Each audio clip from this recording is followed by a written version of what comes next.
300 பாகிஸ்தான் ஹிந்துக்களுக்கு ஏந்திய குடியுரிமை. இது பற்றிய செய்தி தொகுப்பை நமது கடையர் டிவியில் என்ன என்பதை பற்றி நாம் பார்க்கலாம்.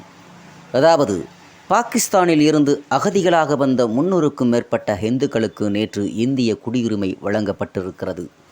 அண்டை நாடுகளான பாகிஸ்தான், வங்கதேசம், ஆப்கானிஸ்தானத்தில் இருந்து சிறுபான்மையராக இருந்து மத ரீதியில் துன்புறுத்தலுக்கு ஆளாகி அகதிகளாக நம் நாட்டுக்கு வந்துள்ள 6 சமூகத்தினருக்கு இந்திய குடியுரிமை வழங்க குடியுரிமை திருத்தச் சட்டம் 2019 நிறைவேற்றப்பட்டது.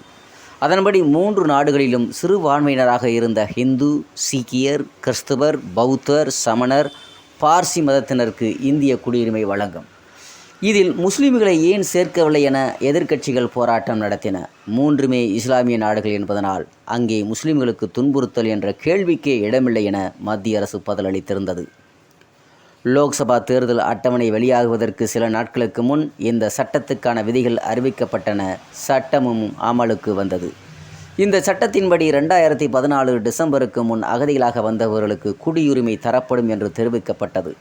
இந்தியாவில் தொடர்ச்சியாக 11 ஆண்டுகள் வசித்திருக்க வேண்டும் என்பது ஒரு விதி. அது 5 ஆண்டுகளாக குறைக்கப்பட்டது. சட்டம் அமலுக்கு வந்ததில் இருந்து இதுவரை 25,000க்கும் மேற்பட்ட மேலானவர்கள் ஆன்லைனில் விண்ணப்பித்தார்கள். 3 நிலைகளில் விண்ணப்பங்கள் பரிசீலிக்கப்பட்டன.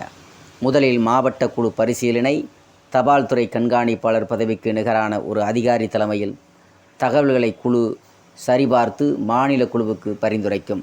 மக்கள் தொகை கணக்கெடுப்பு துறையின் இயக்குனர், அதன் தலைவர் இந்த குழு ஆய்வு செய்து தேசிய குழுவுக்கு அனுப்பும். அங்கு ஆவணங்கள் சரிபார்க்கப்பட்டு குடியுரிமை வழங்க உத்தரவு பிறப்பிக்கும். இந்த வகையில் முதல் கட்டமாக 300 பேருக்கு நேற்று இந்திய குடியுரிமை வழங்கப்பட்டிருக்கிறது. இவர்கள் எந்த நாட்டவர் என்பதை அரசு தெரிவிக்கவில்லை. பெரும்பாலானோர் பாகிஸ்தானில் இருந்து வந்த இந்துக்கள் என்று தெரிகிறது. டெல்லியில் நடந்த எளிய நிகழ்ச்சியில் இவர்களில் 14 பேருக்கு உள்துறை செயலாளர் அஜய்குமார் பல்லா குடியுரிமை சான்றிதழை வழங்கியிருக்கிறார்.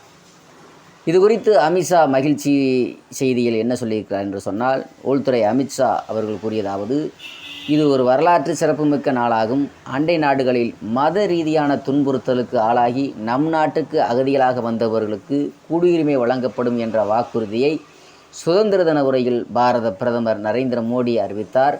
அந்த வாக்குறுதி நிறைவேற்றப்பட்டிருக்கிறது. அனைத்து அகதிகளுக்கும் குடியுரிமை வழங்கப்படும் என்ற உறுதியை அளிக்கிறேன்.